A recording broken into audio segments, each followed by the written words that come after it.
naquela hora eu olhei.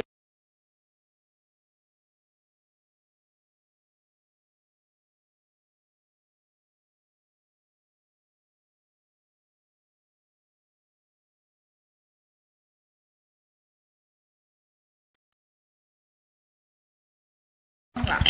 Aos 13 dias do mês de dezembro de 2016, na sede da Procuradoria-Geral da República, presentes os procuradores da República, Melina Flores e Vitor Cunha, compareceu o senhor Cláudio Melo Filho, devidamente acompanhado pelos seus advogados de prenome Rodrigo e Maurício, a fim de prestar depoimento em razão da celebração de acordo de colaboração com o Ministério Público Federal.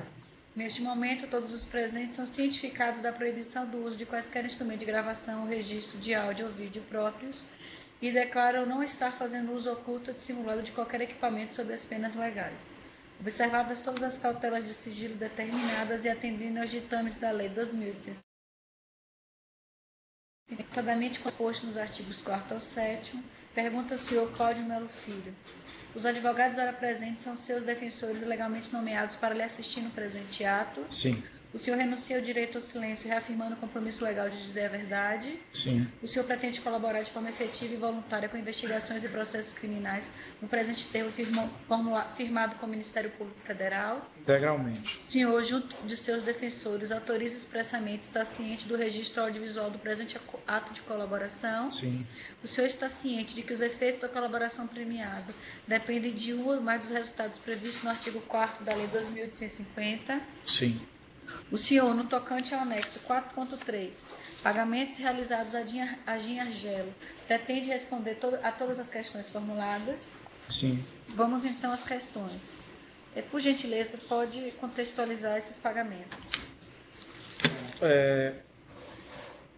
Eu conheci o senador Gin Argelo possivelmente no ano de 2008, 2009, eu não sei precisar, talvez um pouco antes, eu não sei precisar quando, mas era uma pessoa que era de Brasília e em algumas situações eu já o encontrei em Brasília de forma social e casualmente. Mas especificamente no ano de 2010, apesar dele não ser candidato à época, o senhor Gin Argelo me procurou e perguntou se podíamos fazer uma reunião com o senhor Marcelo Odebrecht para que ele fizesse uma solicitação de contribuição de campanha. E nós marcamos essa reunião. Essa reunião ocorreu no Meliá. Marcelo estava hospedado lá. Um dia marcou-se um café da manhã lá. Eu não sei precisar exatamente a data, mas certamente foi dentro do primeiro semestre do ano de 2010. Meliá Brasília. Meliá Brasília. Nessa oportunidade, o senador Gin Argelo é uma pessoa assim, muito eloquente na hora de falar. Disse que era presidente do partido dele aqui em Brasília e disse a Marcelo que em função de ser presidente do partido e em função também de ter uma expectativa de, na próxima eleição, portanto 2014, ser candidato ao governo do Distrito Federal, então ele perguntou se existia a possibilidade da Odebrecht fazer contribuição de campanha, a título de campanha, na eleição que viria de 2010. O Dr. Marcelo, a princípio, concordou, disse que era receptivo ao assunto, porque a gente em algum momento poderia ter investimentos aqui no Distrito Federal, e concordou em fazer. Marcelo, portanto,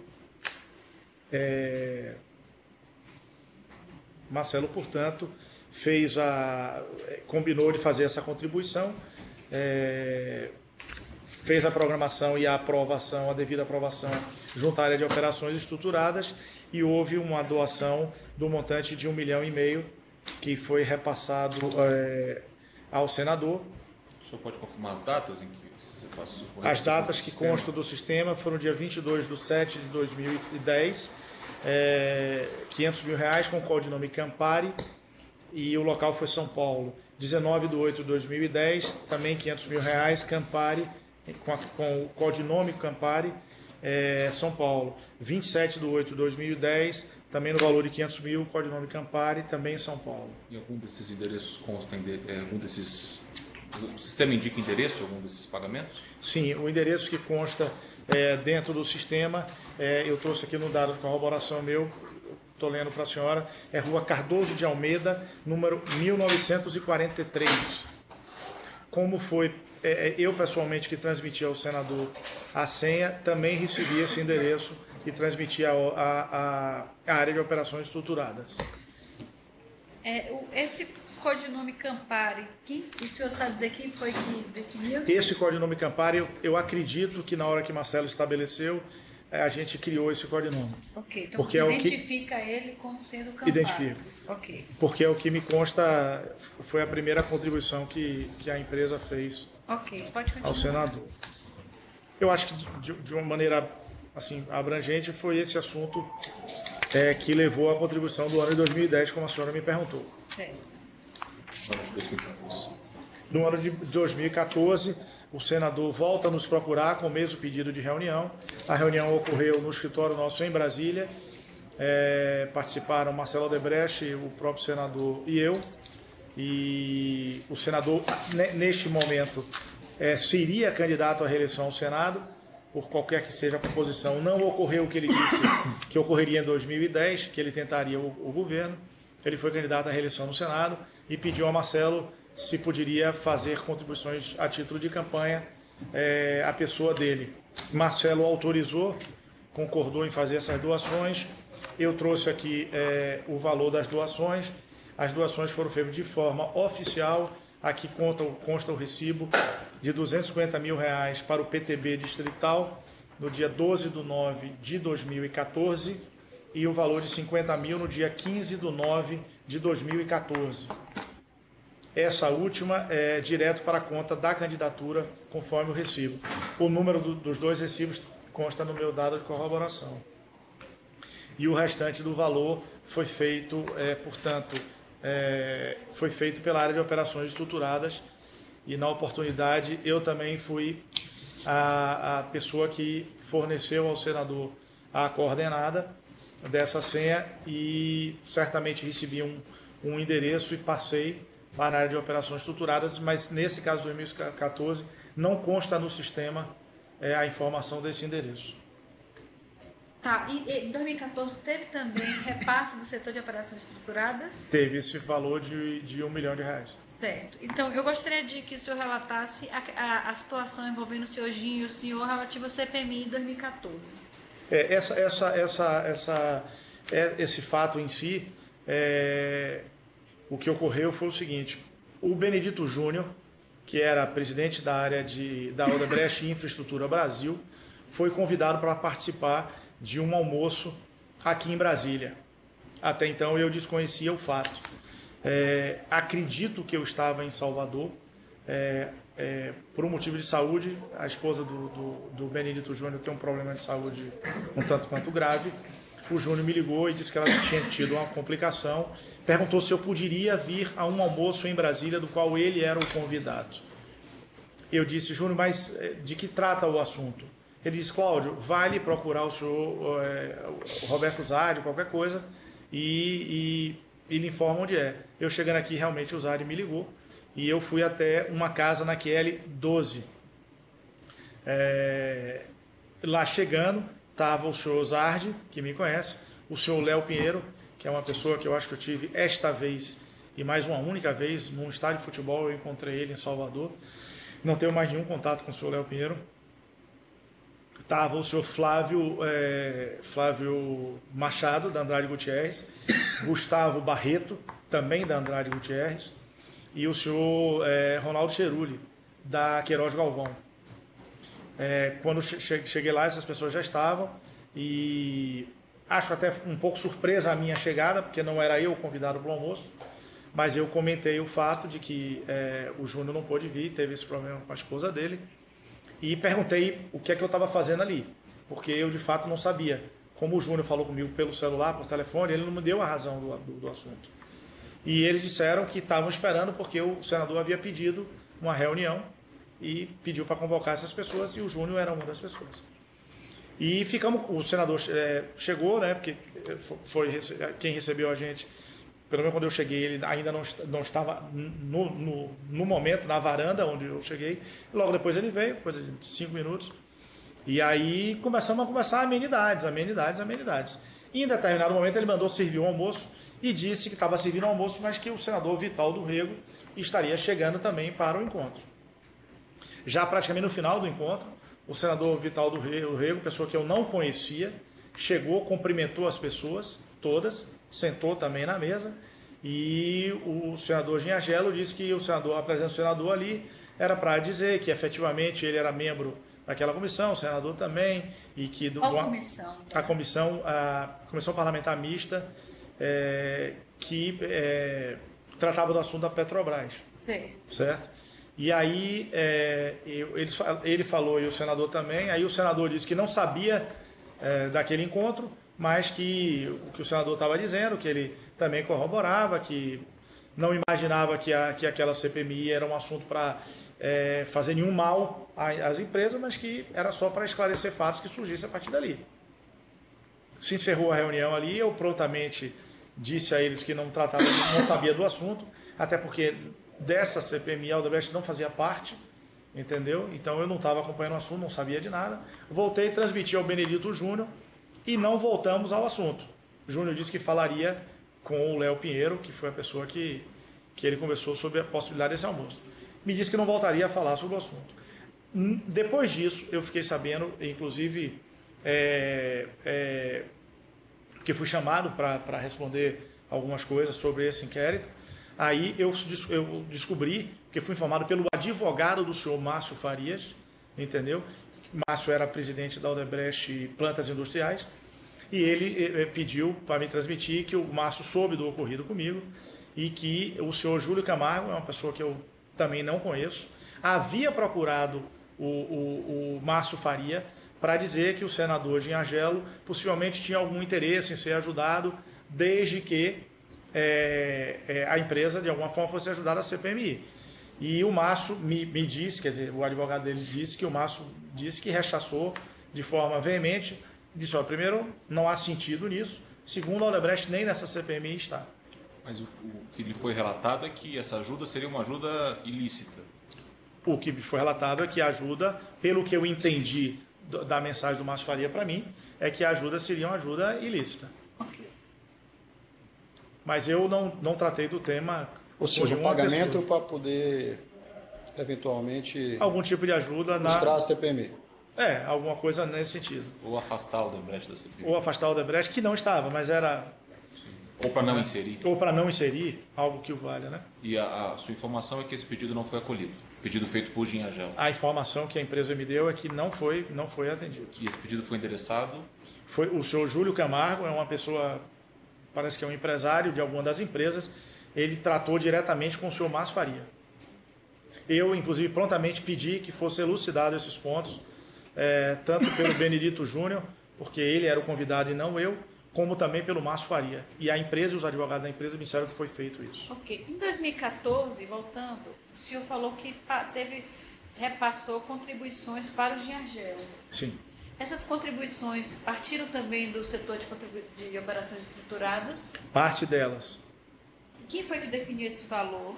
O próprio Marcelo Odebrecht. Agora, no seu relato, o senhor coloca que em 2014, após receber solicitação de Giangelo, o senhor teria sugerido o valor de 1.300.000, que teria sido aprovado por Marcelo Odebrecht. Isso, porque durante a discussão, Marcelo me perguntou, eu lembrei a ele que a gente tinha feito uma contribuição no ano anterior, na eleição de 2010, para o partido. Como na época de 2010 ele dizia que era para o partido todo, então eu acreditava que numa campanha de Senado não precisava ser o montante que tinha sido feito, que era foi 1,5 milhão.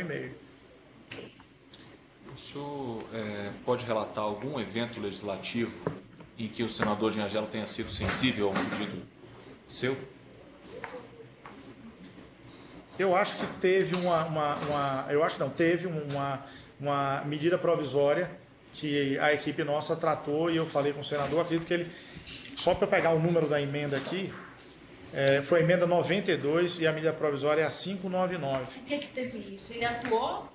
Não, como a gente sempre faz pelo caminho legislativo, as empresas que se interessam por algum tema preparam notas explicativas, notas técnicas que justifiquem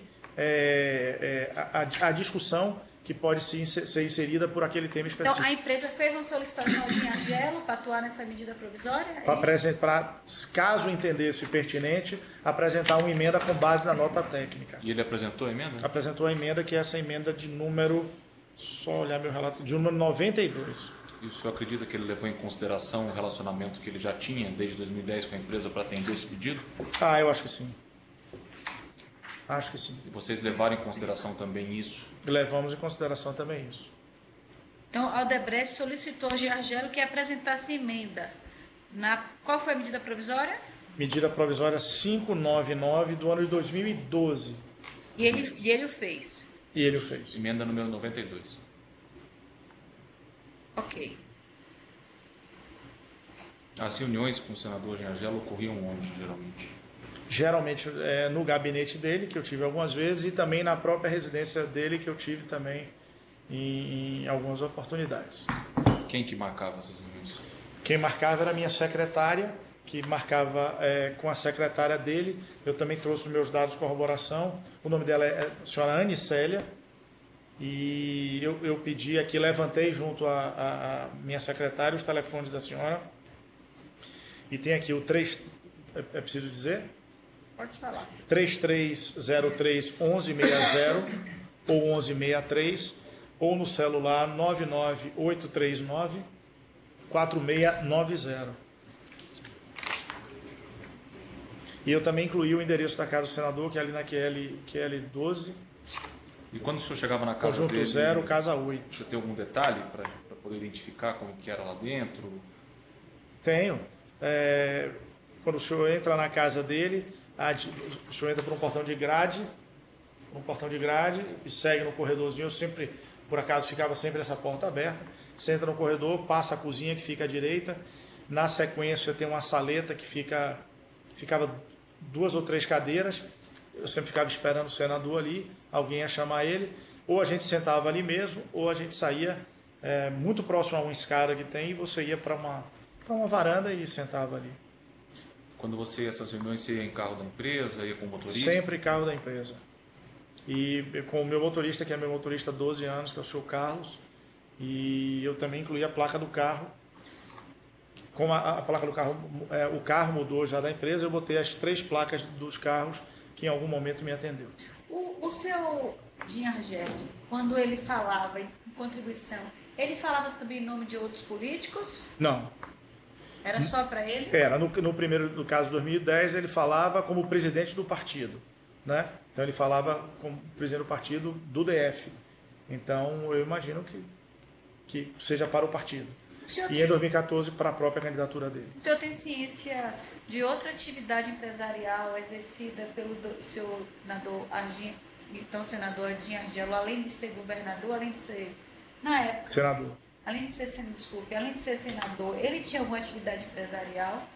Eu não tenho essa liberdade, não. E a casa não saberia dizer. A casa que o senhor frequentou, que o senhor demonstrou aqui, era uma casa assim, uma casa muito boa, uma casa chique, compatível com o salário do servidor público? Qual a avaliação? Olha, é uma casa normal. Aqui em Brasília você tem o Lago Sul, né, e o Lago Norte, são casas de uma maneira geral, e a parte das Açuras a Norte que são apartamentos. Ele morava na casa. Então, mas esse local aqui das Açu, do Lago Sul é um local assim de pessoas com alto poder aquisitivo? Eu acho que sim.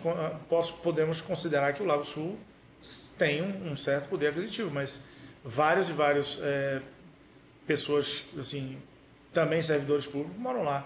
Porque não é um lugar que, assim, absurdo, não é um lugar que você acha que, vamos dizer... Mas e a casa dele? Era uma casa bonita, uma casa... Uma casa normal. Não saberia avaliar, assim, é uma casa gigante? Não me parece ser, entendeu? Uma casa normal. Mais algum fato que o senhor gostaria de acrescentar? Não, eu acho que dessa parte a minha preocupação é esclarecer os pontos, principalmente nessa questão que eu não tive envolvimento algum, que é nessa questão do almoço. Acho que foi esclarecido.